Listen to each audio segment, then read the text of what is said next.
if I hold this, I should get a chance to see the touch screen.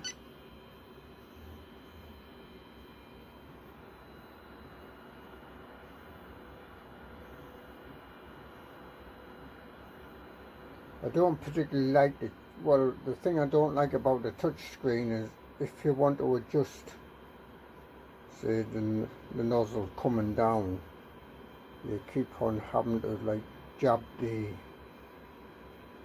button all the time, and if you're watching the nozzle coming down, your finger might run off where you're jabbing, and then you're not going to move at all.